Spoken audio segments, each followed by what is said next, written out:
Hola, qué gusto saludarlos nuevamente desde aquí, desde su programa El Retorno al Origen. Vamos a continuar con una clase bastante interesante. Hoy noche tenemos a Valeria y es experta en trastornos de ansiedad.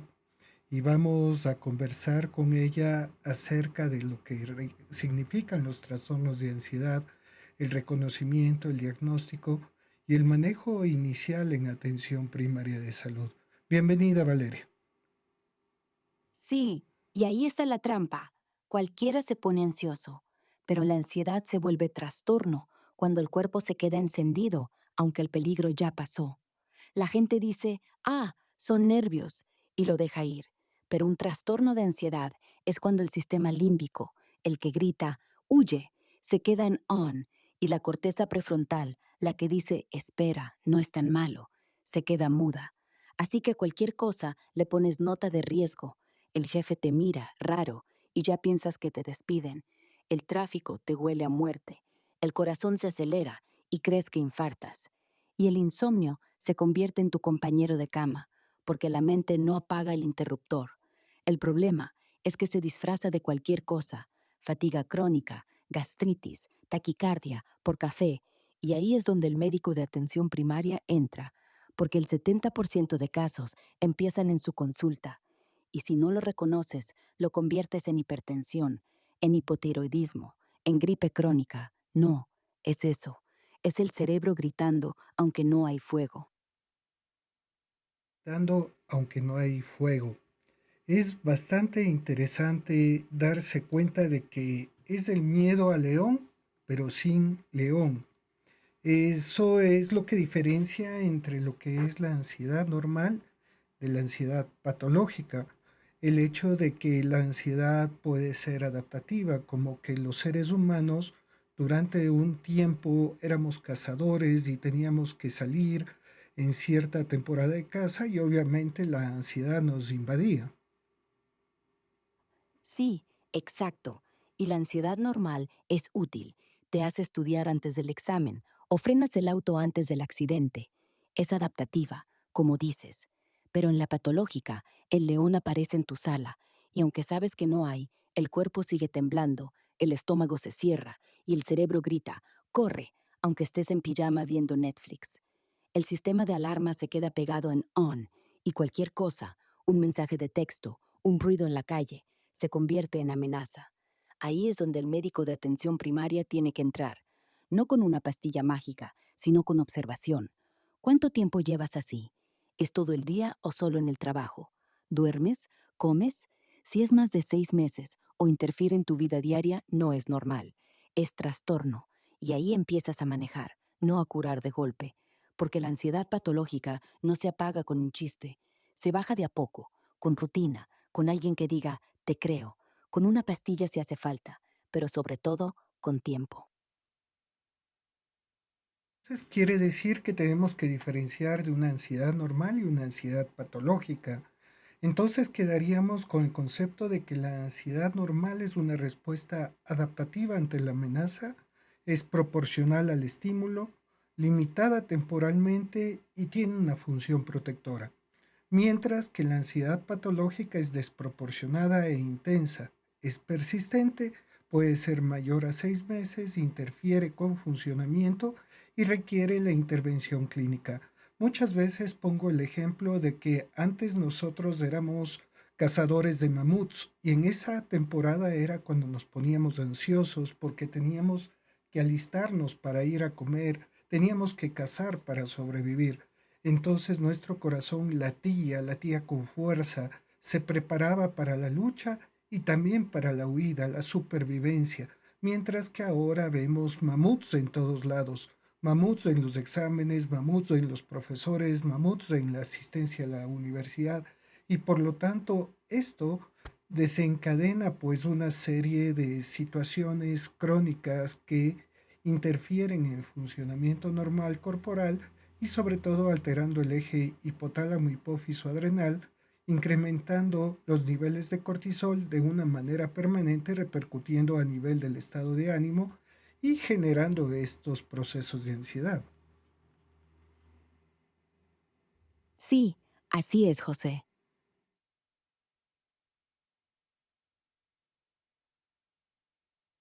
Si es que tú te das cuenta, las dimensiones de la ansiedad patológica pueden ser somáticas, cognitivas y conductuales.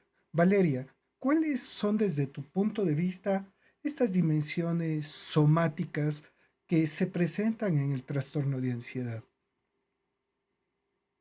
Las somáticas son las que te hacen pensar que estás enfermo de algo grave. El corazón late a 110, las manos sudan, la boca se seca, el estómago se cierra y parece que te va a dar una úlcera. Y cuando bajas, la tensión baja de golpe y te mareas. Entonces aparecen los temblores, el escalofrío o el calor sofocante y crees que estás infartando. Y el insomnio, despiertas a las 3 de la mañana con el mismo pensamiento, te deja agotado. El médico tiene que reconocer esas somáticas porque son las que llevan al paciente a urgencias una y otra vez. Y ahí, en lugar de tratarlo como algo médico, tienes que ver la ansiedad como la causa, porque si no, le das analgésico para del estómago, pero el miedo sigue, y el miedo es el que te hace enfermo de verdad. El área de emergencia se confundan los trastornos de ansiedad, sobre todo con cuadros de infarto, problemas cardíacos, se realizan múltiples exámenes, pruebas y se encuentran con nada. Y el médico muchas veces dice, ponga de su parte, todo está en su cabeza. Esa es una de las frases motivacionales más complejas que existen, pues no generan motivación, ni generan satisfacción, ni peor solución. Sí, y esa frase te mata más que el miedo. Todo está en tu cabeza, suena a desdén, no a cuidado. Llegas a la emergencia con pecho apretado, sudando, con el corazón a 120, y el médico te dice, está en tu cabeza. Claro que está en tu cabeza, pero eso no significa que no sea real. Significa que el cuerpo no entiende la diferencia entre león y jefe. Y si le dices, ponga de su parte, es como decirle a alguien con fiebre, levántate y camina, porque la ansiedad no se apaga con ganas, se apaga con alguien que diga, te escucho y vamos a bajarlo juntos. No es desmotivación, es ignorancia, y esa ignorancia mata, porque el paciente se va pensando, no soy suficiente, cuando lo que necesitaba era alguien que supiera. Y ahí, en atención primaria, es donde entras tú, no con frases, con preguntas, con acción, con alguien que diga, no estás loco, estás ansioso y vamos a manejarlo. No con fuerza, con tiempo. La parte de la dimensión cognitiva hace presente en ese momento y se hace constante esa preocupación excesiva, sobre preocupación, ¿será que me voy a morir? Sobre pensamientos, pensamientos intrusivos, miedo, temor a perder el control, temor a salir corriendo y que la gente le mire, una hipervigilancia, el hecho de estar atento a todo ruido, a todo sonido, a todo lo que está sucediendo en su alrededor, incluso llegando en ocasiones a disociarse o de realizarse. Sí, la dimensión cognitiva es la que te mantiene en alerta constante. No es solo preocupación, es rumia constante. El cerebro interpreta cualquier ruido como amenaza, cualquier mirada como juicio. Y ahí aparece el pensamiento catastrofista. Si me equivoco, me despiden. Si me despiden, me quedo sin casa. Si me quedo sin casa, me muero. Y el insomnio se convierte en tu compañero de cama, porque la mente no apaga el interruptor. Y cuando eso pasa, el paciente llega a urgencias con el corazón a 110 y el médico dice, es ansiedad. Claro que es ansiedad, pero no es solo eso. Es el cerebro gritando que hay un león, cuando no hay nada. Y ahí es donde el médico tiene que entrar. No con frases, con escucha, con acción, con alguien que diga, te creo, y vamos a bajarlo juntos. Porque la ansiedad no se apaga con ganas, se apaga con alguien que diga, no estás loco, estás ansioso, y vamos a manejarlo. No con fuerza, con tiempo. Me imagino que todo esto genera una serie de sesgos cognitivos o pensamientos errados que a la larga terminan generando un malestar en la calidad de vida del individuo y por lo tanto hacen de que aparezca en cambio esta vez la dimensión conductual que provoca que la persona evite situaciones sobre todo en las que se siente ansiosa, evita las situaciones en las que se le ha presentado esa crisis de ansiedad, acudir a escenarios, acudir a sitios donde hay mucha gente, a reuniones familiares y prefiere muchas veces quedarse aislado en la casa. Además de eso, obviamente, además de esta conducta de aislamiento, tenemos la inquietud psicomotora y esa inquietud, deseos de caminar, movimientos constantes, a lo mejor hasta circulares, incluso morderse las uñas, tirarse el cabello y una búsqueda constante de seguridad que podría llevar tranquilamente a la agorafobia o al aislamiento. Suelo decir, este es un trastorno caro porque una vez que las personas muy ansiosas tienden a aislarse para protegerse, tienen que pagar para que alguien les haga el supermercado. Sí, evitación. Al principio parece solución. No voy a la fiesta, no voy al trabajo, no voy al supermercado, pero termina siendo cárcel. Y caro, como dices. No porque la pastilla cueste, sino porque pagar delivery para todo, comida, remedios, hasta el pan, sale en plata y en soledad. Y la inquietud psicomotora no es nervios, es energía que no se descarga. Caminan en círculos, muerden uñas, tiran del pelo, buscan seguridad en lo conocido. Y ahí el aislamiento se convierte en agorafobia. No es miedo a espacios abiertos, es miedo a sentirse sin control. Y si no lo manejas, la evitación se fija y la pastilla no la baja sola. Necesitas exposición gradual. Primero la puerta del edificio, después la cuadra, después el supermercado, con mamá.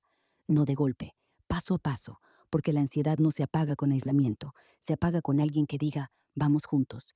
Y si no lo haces, el aislamiento se convierte en cárcel, y la cárcel no cuesta plata, cuesta vida. Es dentro de todo este proceso posterior de que realmente cuesta la vida, cuesta el tiempo, tenemos una neurobiología del miedo y la ansiedad y tenemos varios puntos importantes a considerar en nuestro cerebro, puntos anatómicos donde se encuentra este proceso biológico que genera ese miedo y ese miedo sin sentido conocido como ansiedad.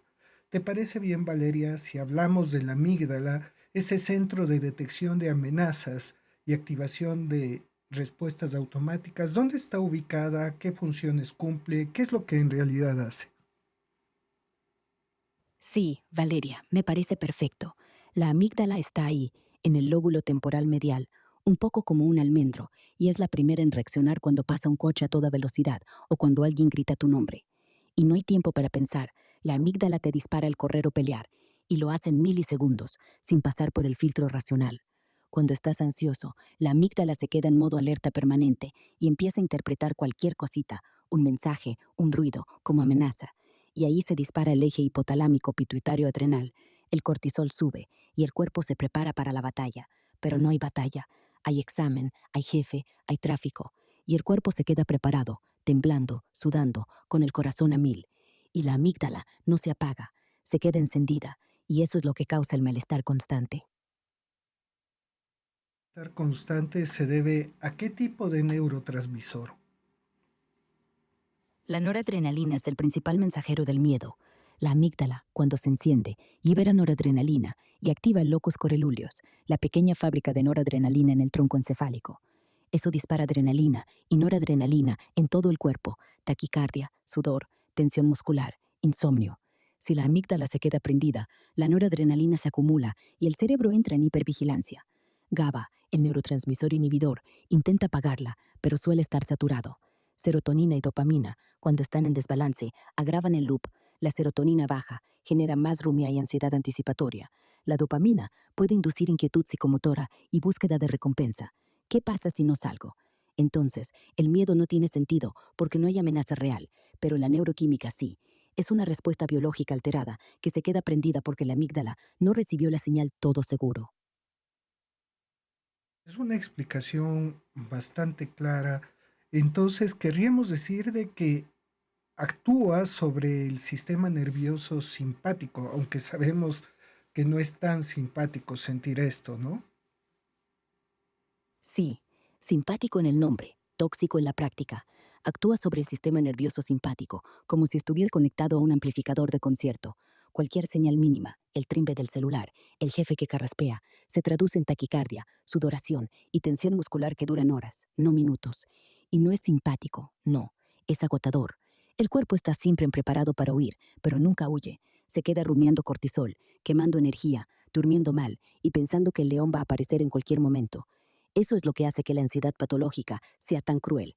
No es miedo a un león real, es miedo a un león invisible que el cuerpo siente real y que nunca se va. Además de la amígdala, también tenemos un problema en la regulación de la corteza prefrontal y la modulación de la respuesta emocional. ¿Qué neurotransmisores están activos aquí o están desorganizados o están disminuidos? Tú hablabas de serotonina. ¿Será esta? Sí, la serotonina está baja o su recepción está bloqueada en la corteza prefrontal y eso hace que el pensamiento se quede pegado en el peor escenario, porque la corteza prefrontal debería decir, esto no es amenaza, es un mensaje de texto, pero sin suficiente serotonina no frena la amígdala, simplemente la deja gritar. También hay una caída en GABA, el freno natural del cerebro, que normalmente calma la excitación. Y la dopamina, cuando sube demasiado en la corteza prefrontal, agrava la inquietud motora. La persona empieza a pasear sin parar, morderse las uñas o apretar los puños. En resumen, serotonina baja, pensamientos catastróficos y rumiación. GABA bajo, falta de inhibición, la amígdala grita sin freno. Noradrenalina alta, el cuerpo en alerta constante. Es una tormenta química que empieza en la amígdala y se descontrola en la corteza prefrontal. Estamos hablando de que la dopamina también interviene aquí en la corteza prefrontal generando un incremento de la inquietud psicomotora o es en el sistema nigroestriado. Sí, el incremento de la inquietud psicomotora en la ansiedad está más relacionado con la noradrenalina y dopamina, pero no directamente en el nigroestriado. Eso es más para trastornos motores, Parkinson, Corea. La dopamina en la corteza prefrontal y noradrenalina del locus coeruleus aumentan la alerta, la tensión muscular y la sensación de no poder estar quieto. No es un problema nigroestriado, eso sería rígido o lento. Es un problema de hiperactividad en el circuito frontal amígdala y en el locus coeruleus, que dispara noradrenalina y da esa sensación de tengo que moverme, de no puedo estar quieto. La ansiedad no te paraliza, te enciende, y ese encendido es lo que genera la inquietud psicomotora. Ese que le da el contexto del miedo y le da esa extinción del condicionamiento, ¿qué función cumple y cuál es el neurotransmisor? El hipocampo es el que da contenido al miedo. No es que detecte la amenaza, sino que le pone nombre y fecha. Esta explosión ocurrió en 2008, en ese puente. Y cuando la situación se repite, el hipocampo mira y dice, ah, esto ya pasó, no es tan grave. Su neurotransmisor clave es la noradrenalina y, en menor medida, la acetilcolina para la atención y la glutamato para la memoria relacional. Si falla o no se activa bien, el hipocampo no logra extinguir el condicionamiento. Esta vez también será terrible. El miedo se queda prendido porque el hipocampo no da el contexto. Ya pasó, ya pasó. Desde el hipocampo está muy relacionado con la memoria y esa memoria que ha generado ese condicionamiento en aquella ocasión que hace que uno recuerde y pueda volver a tener ansiedad. Sí, y esa memoria no es solo el recuerdo, es la conexión entre el evento y el cuerpo. El hipocampo guarda que el miedo llegó con esa situación. Trabajo, tráfico, multitud. Y cuando algo se parece, la amígdala grita antes de que el hipocampo diga, esto no es lo mismo. Ahí la ansiedad se fija. Cada vez que ves el mamut, el cuerpo se prepara. No porque sea real, sino porque el hipocampo no desactiva el condicionamiento. Y eso genera ansiedad crónica. No es el presente, es el pasado que se repite en el cuerpo. Por eso el manejo no es olvidar, es reconectar. Exposición gradual con alguien que diga, esto no es león. Y el hipocampo aprende nuevo. Esa parte del cerebro que codifica la interocepción y la anticipación del peligro, ¿cómo funciona? ¿Y qué neurotransmisor nuevamente está vinculado? Tú hace rato también nombraste el glutamato. Quisiera que luego hablemos un poco más de ese neurotransmisor y un poquito de la acetilcolina. Sí, la ínsula es el sensor corporal. No es que detecte amenaza, sino que traduce la amenaza a sensaciones físicas. Me tiembla las piernas, tengo calor en el pecho, me suda la palma. Y esa sensación se convierte en prueba. Sí, hay peligro. Entonces, cuando la ínsula se activa, el paciente siente que algo va mal y la amígdala interpreta eso como peligro real. El neurotransmisor clave es glutamato, el gas de la excitación. Y sí, acetilcolina también está ahí, especialmente en atención y vigilancia, pero el glutamato es el que amplifica todo. La Ent- ínsula no es... es la que dice, tengo calor en el pecho, y ese calor se convierte en, me va a dar un infarto. Y el paciente, confiado, va al doctor y le dice, me pasa esto y esto y esto. Y el médico hace el electrocardiograma y dice, está normal. Y el paciente se va pensando, entonces el peligro debe estar adentro de mí. Y la ínsula se queda ahí, detectando cada latido como amenaza, cada sudor como aviso. Y el glutamato mantiene todo encendido. Ahí es donde la acetilcolina entra, en atención y vigilancia. La acetilcolina se libera cuando estamos despiertos, alerta, y en la ansiedad se mantiene alta. El paciente no puede dormir porque la acetilcolina no le permite desconectar y la vigilancia se convierte en paranoia. No es paranoia de delirio, es paranoia de sensación. Con esta información hemos terminado el primer bloque. Este bloque de los trastornos de ansiedad. Hemos llegado hasta la neurobiología del miedo y la ansiedad y explicar la diferencia entre una ansiedad normal y una ansiedad patológica. Nos vemos en el siguiente bloque. Hasta el siguiente. Te espero con el café listo.